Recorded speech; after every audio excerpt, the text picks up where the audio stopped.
waaw namoon naa leen vraiment maa ngi leen di nuyu ñëpp ñoom ñëpp ci merci encore ci invitation bi maa ngi doon déglu mon ami et frère la Moule Bane. C'est très intéressant seen waxtaan. Voilà donc gannaaw ba nga nuyoo Sénégalais yi waxtaan bi c'est vrai ne c'est notre ami en commun ñu ne maak yow yëpp di Moule Bane un excellent journaliste aussi gars yi tey peut-être lii la wax mais bu leen fàttali aussi jëloon naa ko fi ci fichier électoral bi moom moo njëkk a wax ne le fichier est faux le lendemain yi ñëpp ngeen jënd journal bi aussi xam nga bu leen di voilà donc mi ngi noonu daal donc lan nga xalaat ci li nga xam ne moom wax na ko ci 7TV gars yi partagé ko ci réseaux sociaux yi mu yëngal nag yëngal na nit ñi daal yëngal na nit ñi coowal 94 milliards te en parenthèse gis naa ne am na des partisans du président enfin du candidat Macky Sall ñu ngi ciy tontu mais ñoom maîtriser wuñ sax dossier bi da ngay gis ne gars yi ñu ci bari di wax surtout du côté APR maîtriser wuñ vraiment sujet bi ça c'est une parenthèse ma bàyyi la également nga wax ci mbir mi. waaw j'ai écouté avec beaucoup d'intérêt Mamadou Moule Bane. Bon il faut que Sénégalais yi aussi ni reconnaître que ni nit ki dafay def liggéeyam. liggéey mën nga ci ànd nag comme mën nga ci bañ a ànd. am na yu ma ànd ci Moule Bane wax am na yi nga xam ne ànduma ci. On ne peut pas dire que Moule Bane dafa partisan pour benn parti opposition wala kenn non on ne peut pas le dire. De toute sa démarche. Man qui collabore avec Moule Bane qui discute avec dañuy jàppante ak moom ba ñuy dóorante ci ay sujets yu ñu xam du d'accord. Mais il faut quand même reconnaître que ni plusieurs révélations sur le régime Macky Sall mën nañu wax plus de 60% vient de Mamadou Moule Bane ça il faut le reconnaître. Révélation yi may def yëpp c'est Mamadou Moule Bane moo koy relayer ba Sénégalais yëpp ñu jot ko donc loolu il faut ñu reconnaître que sur le travail du journaliste. surtout coowal pétrole bi. Bon. Ouais, surtout le dossier, mais avec même d'autres dossiers, parce que là, il vous parle sur la maison de Houston. Depuis combien de temps il est en train de rassembler les informations sur la maison de Houston de Macky Sall? C'est ça. Yàlla def na ni émission bi mu def bi moo njëkk génn li nga xam ne mu ngi koy liggéey actuellement et ñi di ko critiquer tey suba buñ ko dégloo ci affaire këru Macky Sall bi ak les références yu muy indi dinañ moom da mu ngi def donc loolu moo intéressant aussi dans le travail d'un journaliste d'investigation parce que tey jii ñi ànd ak moom tey suba ñoom ñoo koy xas ñi koy xas ñi su démb ñoom ñooy dellu si ànd ak moom tey cela veut dire quoi ça veut dire que le gars est resté sur sa tangente ñoom nit ñi les politiciens ñoom nay vaciller di dem di dellu si maintenant sur le dossier des 94 milliards je ne veux pas que ni wax Moule Bane xaritu Amadou Bala wala Diallo wala je ne sais pas qui encore les journalistes li mu la wax dëgg la man je fais partie aussi des derniers journalistes yu waxante ku Gueye Samba Sagna parce que j'ai l'un des plus grands sites gambiens donc je crois que ni à plusieurs reprises jox naa les informations ay numéro téléphone contact Mamadou Moule Bane ki nga xam ni moom moo di ku Gueye Samba Sagna donc xam naa donc bon maintenant le problème des 94 milliards là où je ne suis pas d'accord avec Moule Bane kenn mënu ko wax na génne preuve mi comme nu ñu koy waxee déedéet kooku moom nañ ko bàyyi moom moo xam journalam nan la koy ravitailler mais quand même moom mooy ci télé mu wax bu demee ci télé mu wax mu brandir des preuves alors que am na million bu mu mën a génne les preuves donc il n'a plus le droit de waxati c'est son temps son nangam lui qui a brandi des preuves durant une émission amatul excuse maintenant sur ce dossier des 94 milliards dinaa préciser ci li wax comme ni ko Moule Bane waxee moi je communique avec le premier ministre sénégalais je communique avec des tenors du pouvoir mais bu ma pareeg ñoom tamit li ma waxante ak ñoom bu dee lu personnel la mu yem si ñun mais dans le cadre du travail j'informe les Sénégalais juste et vrai ñoom seen bopp damay dem dal seen kaw bu ma dellu si ñun yow daal kenn mënu la soppi kenn mënu la convaincre ba wax la dangam c'est-à-dire que je suis là comme un mur bon maintenant ci affaire 94 milliards yi c'est triste même que des journalistes di ci épiloguer parce que leur devoir c'était d'abord d'informer les Sénégalais Mais qui a informé les Sénégalais sur les 94 milliards? C'est Ousmane Sonko. C'est ça aussi. Donc, c'était le travail de Moudban. C'était le travail des autres journalistes. C'était mon travail. On devait informer les Sénégalais. Maintenant, comme Moudban n'est pas intelligent, avec l'intelligence de Mohamed, est-ce que Ousmane Sonko, à la veille d'une campagne électorale, est-ce que d'une soulever un sujet aussi sérieux, bien qu'il incriminé? xam nga déjà comme moom moo ne nañu wax ak borom xel yi lay waxal donc borom xel yi mën nañu laajte loolu. Un gars c'est-à-dire un qui a été gars comme Ousmane Sonko nga xamante ne nii donc ñu ngi dem ci ay élections de enjeu yi dafa énorme naka nga mun a soulever coowul 94 milliards yu mu rëyee sans pour autant waaw. xam nga loolu comme dafa ni borom xel yi lay waxal donc borom xel yi mën nañu laajte loolu xaw ma nag dëggam borom xel la mais. am naa droit ma laajte ni est-ce que Ousmane Sonko méthode bi ñu ko gisee son parcours d'inspecteur intellectuel dem message bi muy joxe bi mooy na yëpp set na yëpp jaar yoon est-ce que kooku de retour dina révéler un dossier bi nga xam ni daf koy impliqué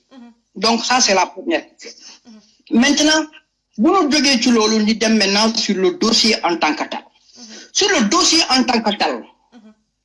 les 94 milliards, dafa am un certain Tahirou Sarr te li may wax Moudban mënu ko weddi moom moo am cession de créance ak famille bi mu toll ci 2 milliards 500 mais cession de créance yi bu la ko joxee boo ma am cession de créance boo ko amee donc dafa am lu koy homologué mooy lu Moudban di prôné mooy justice bu jaar yoon ni respecter justice ni respecter terrain pour que réew mi mën a taxaw dafa am lu koy homologué ku koy homologué mooy tribunal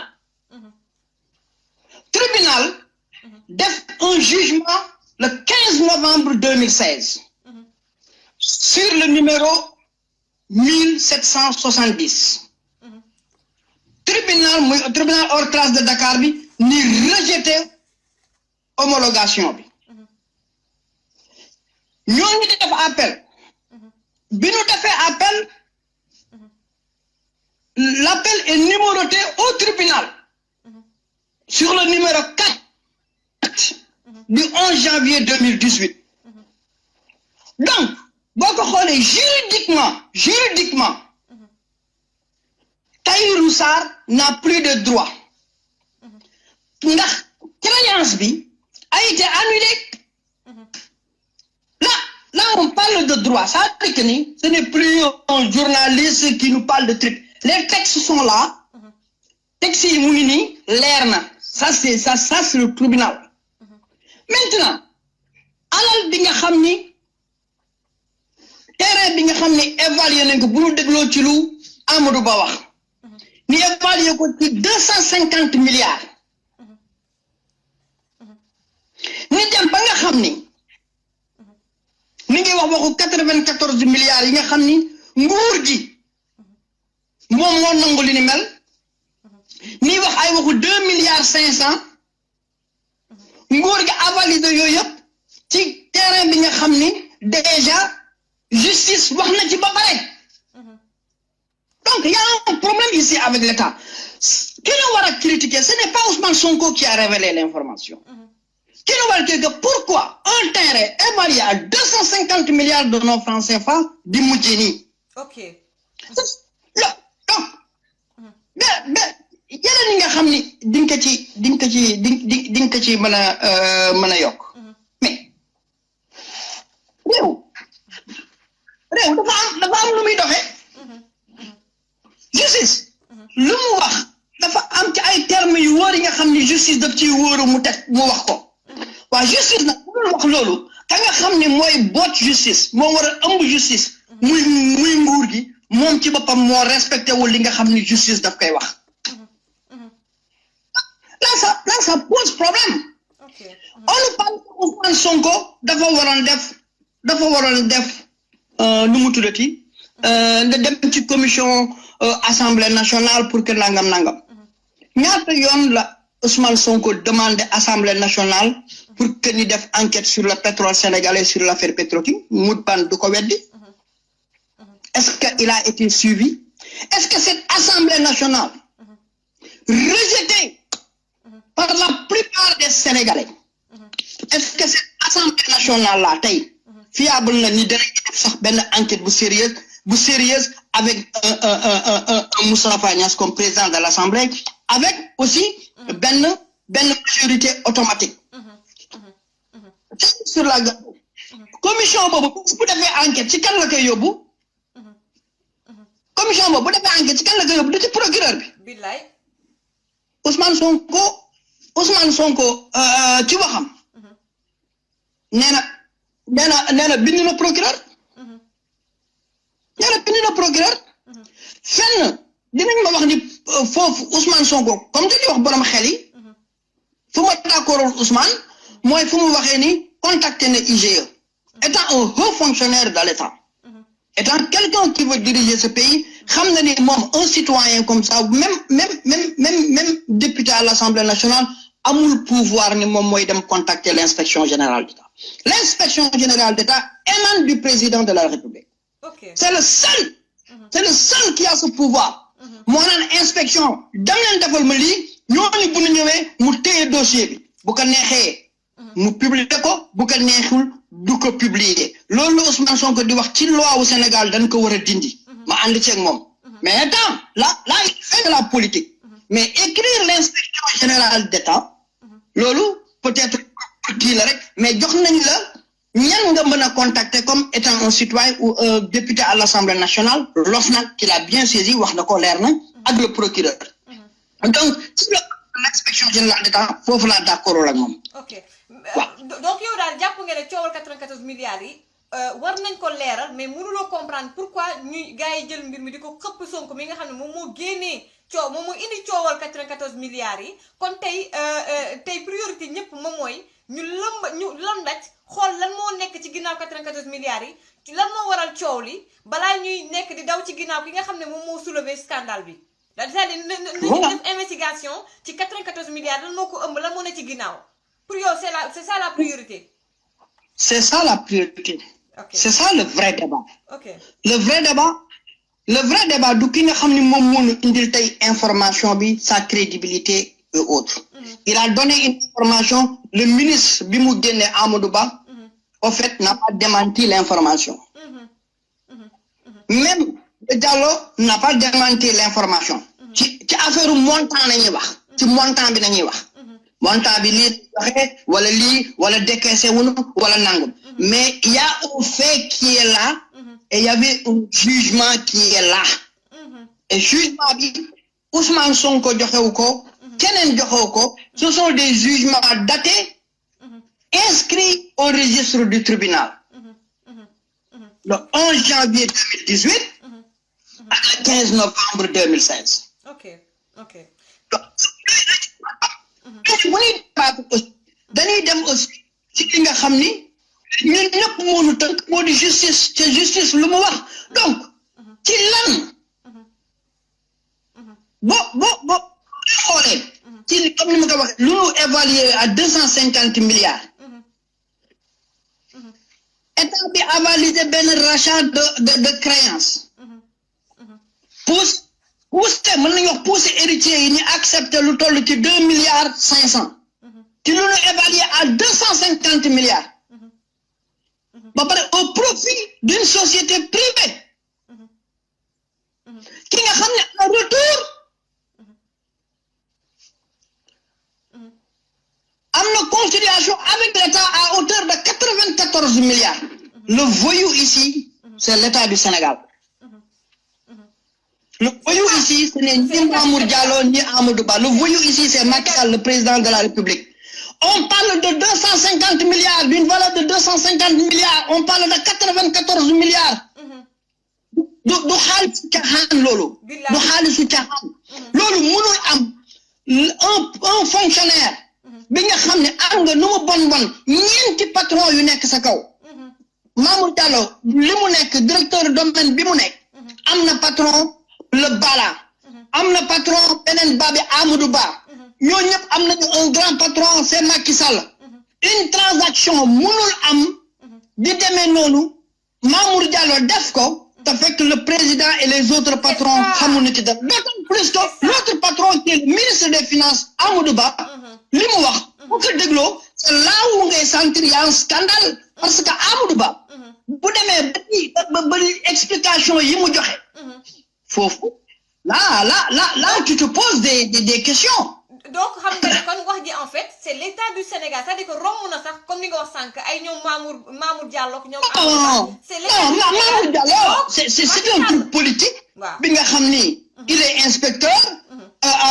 Ousmane est inspecteur bu ko waxee mu dem mais le véritable problème mooy waa ji nekk foofu ci palais bi c'est lui le problème Macky Sall mais bien sûr c'est lui le problème mais yow ay montant yu toll nii ay 250 milliards ay 94 milliards tu crois que ni dina jàll noonu te njiitu réew ma du ko yëg mënul nekk mais non xel moom mënul jàpp loolu sax mënul nekk ak yeneen dossiers yi nga xamante ne ñun ci suñu bopp on est au courant te ñi ñu ko jox c'est des fonctionnaires yoo xam ne ci wàllu ci international la ñu nekk donc li la ko jox te lu rëyee noonu yoo xam nga ne lii du ay affaire de ay Aminata Tall wala keneen ak keneen xam nga ne lii Macky Sall yëg na ko c'est pas possible donc man loolu la voilà c'est ça man daal en tout cas moo la gën a xam lépp xew voilà donc lu tax mu dem ci mu ni ay nitam bu ñuy dem di débat na ngi débattre ci ay réalisation ci construction mi tabax waaye bu ñu débattre ci affaire éthique loolu dafa garaaw bu ko njiitum réew di wax doy na waar dañu waxtaan ci leneen waaye bu ñu wax ci ay affaire éthique ak yooyu bu leen ci waxtaan kooku ça pose problème dans ce pays là waaw en tout cas ça pose problème donc ici cible bi nous les journalistes en fait nous devons nous taire on a été humiliés parce que notre devoir c'était d'informer les Sénégalais un citoyen l'a fait et on tire sur ce citoyen mais il y a un problème dans ce pays yow li nga waroon defuloo ko keneen dimbal def nag et tu reviens de retour yooyu ngay tiire ci kooku mais le président est là le gars nee na contacté na procureur man je crois que même sax bañ a attaqué sax nag mais il faut tirer sur le procureur c'est le contribuable sénégalais qui le paye il y a un dossier qui est là qui est révélé Ousmane Sonko yéen a ngi wax Ousmane Sonko dafay fen def ci dugale ki nangam mais Ousmane Sonko yéen a ko dàq ñoom ñoo ko dàq mu bañ mu liggéey bu bulee ko Ousmane Sonko def na yeneen fonctionnaires yi baisser sa culotte pour intérêt benn groupe wala benn parti qu'est-ce qui est arrivé à Nafi Ngom Keïta billaay cette brave dame une brave dame tey jii waa noo dame la yu doon wax ay référence na ñoom ñëpp tey jii kenn xamul lu ñuy nduru lépp lu doon défendre di ko xeex di wax ni soit disant dañ ko doon xeex rien n'a changé et pourtant ñu ngi noonu migré nañu dem nañu liggéey ak Macky Sall avec d'autres politiciens véreux lépp lu gars yi doon casse pendant 7 ans yaa ngi casse sur un dossier sur des dossiers même dossier yooyu ñu ngi nii resté intact rien n'a changé mais yow yaa changé ñëw dem foofu avec un dossier aussi sérieux au lieu de porter plainte ils sont en train de porter presse au Sénégal quand tu portes presse tu prends un avocat comme El Hadj Diouf qui n'écoute même pas sa propre personne qui n'écoute même pas sa propre personne parce que ce qui les intéresse c'est de polluer l'atmosphère soyons sérieux dans ce pays là am na solo sa cri de cœur bi am na solo donc tey bu fekkee ne da nga wax ci benn scandale joxoñ baaraamu tuuma état du Sénégal kon li war état du Sénégal moom mooy ñu leeral askan wi ci scandale bi ni mel ci coow li mais pas Maty moom moo joxoñ état du Sénégal moo génnee coow li moo wax ci coow li nga ne Maty ci boppam sax damay ëlbati ko accuser ko donc balaa ngay accuser Maty leeralal d'abord coow li d'abord 94 milliards yi ci boppu citoyen sénégalais yi ba pare boo buggee bu la neexee nag nga xool Maty lan moo ci intérêt en tout cas maa ngi lay gërëm di la sant et on va continuer maak yow parce que am na lu bëri lu ñu waxante woon avant la campagne sur le plan vraiment professionnel et tout cela Moutbane également on va continuer à travailler avec lui également li nga xam ne mooy Moutbane dàq ko ba campagne bi passé waaw ba tey mais Moutbane moom li nga xam ne ni wax na ko ak preuve yi mu yor Inch'Allah, pourquoi pas tous les deux man ak yow ñu mën a càmbar xool également document yi mu yor ñu xool aussi luñ ci mën a waxtaan ak pourquoi pas aussi les ténors du parti Pastef également ak ñi nga xam ne war nañ leen interviewer ci dossier bi. waaw y a un truc bi nga xam ne dégg naa ko yéen ko doon wax aussi mooy xëccoo bi entre les Rewmis ak. waaw ak turati Pastef. ce qu'il faut comprendre d'abord. Macky Sall dafa yóbbu réew mi benn situation bi nga xam ne ku ci nekk ces hommes politiques et ces fils de ce pays là ku ci nekk tey jii dem nga ba xam ne tey jii sa responsabilité même dafa engagé wu pour sortir ce pays là dans cette crise ku ci nekk la yaakaar ngeen yow rek yaa am solution bi mais l'homme providentiel moom moo jeex ci àdduna bi ce n'est ni Idrissa Seck ce n'est ni Ousmane Sonko. ku mën a dem en solo pour gérer ce pays là moo mënatul am. Maintenant Idrissa Seck avait un parti politique bien établi bu jógee sax mën nañu wax ci beneen parti avec l'éclatement du PDS donc sont des gens yi nga xam ne dañu yàggee topp politique ñooñu nekk nañ ci réew mi avec des jeunes aussi yu ñëw gis le discours cohérent de Idriss Seck ni épouser ses idées. L'autre côté, c'est des jeunes qui viennent juste d'arriver. Mécontents des politiciens qui gèrent ce pays depuis 1960. Donc, Bouniwa, elle parle avec la fougue, cette jeunesse sénégalaise, parle avec la fougue, avec sa jeunesse, avec détermination pour un changement radical. Ensuite, il y a un président ou son parti ne dit jamais la vérité, ou ses militants sont des gens encagoulés qui se disent à une minute près qu'ils sont de Pastef juste pour saga. Pour saga et puis ni étiqueté ko wa Pastef. Xawma de militant au Pastef bu indiscipliné. Mais le dirigeant de Pastef que moi j'ai connu, qui m'a invité chez lui, qui m'a donné le livre, de lire le livre avant publication. Ce gars-là est discipliné. Ce gars-là est méthodique. Ce gars-là est organisé. Maintenant, ku yarul sa doom, yaa yarul sa doom. Mais il faut que ngeen xool infiltration yi ami. Voilà. Infiltration yi ami pour des infiltrations de quelques secondes, de quelques minutes, des gens qui se réclament Pastef juste pour saga Idrissa Seck, alors que ce sont des gens qui vous ont infiltré, qui n'ont rien de Pastef. Exactement. Des gens qui ont infiltré le Rewmi pour 1 minute ou 2 secondes pour attaquer Ousmane Sonko, alors qu'ils ne sont pas de Rewmi.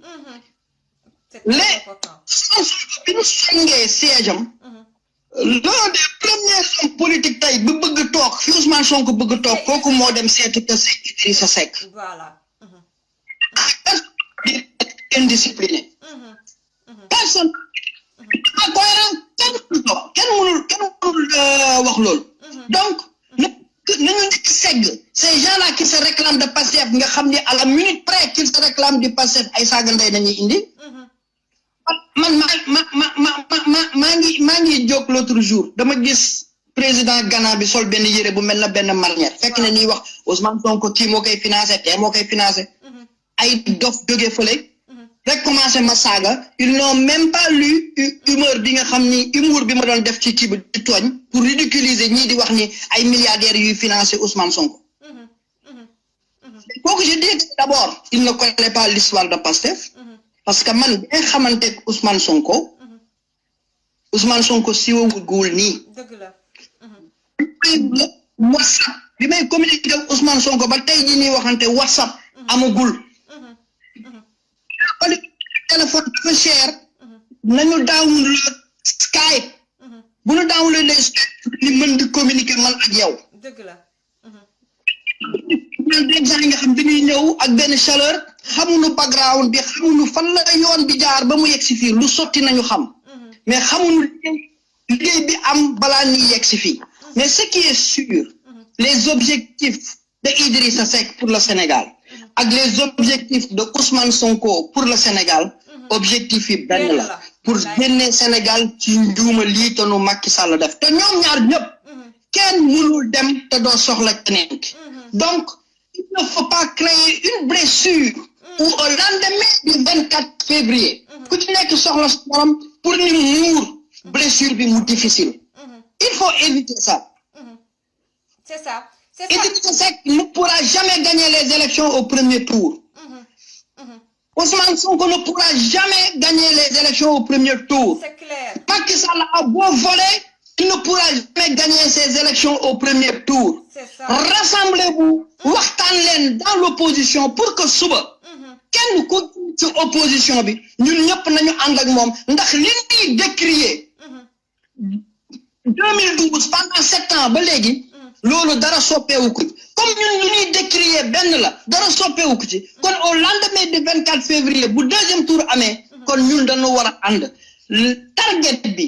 l'adversaire je vais même pas dire l'adversaire l'ennemi ce n'est personne d'autre que Macky Sall et son régime. loolu de laa wax ci njëlbeen ga ma ne ko loolu dalaa doon expliqué ci njëlbeen ga loolu kese la ma ne résumé nga lépp kenn ci candidat yi bu dee dëgg rek la ñuy wax munoo dem fexe ba premier tour nga gagné élection bi donc bu ñu demee deuxième tour yéen opposition bi vous êtes obligé ngeen def comme premier tour te 2012 ni ma leen ko waxee sànq Moustapha Niasse ak ñoom Tanor Dieng ak ñoom Cheikh Bamba Dièye allié wu ak Macky Sall bu ko defee noonu lañ def ñoom ba daaneel Abdoulaye Wade donc lii nga xam ne ak Baba Aïdara wax na ko il a bien résumé les choses en tout cas maa ngi lay gërëm di la sant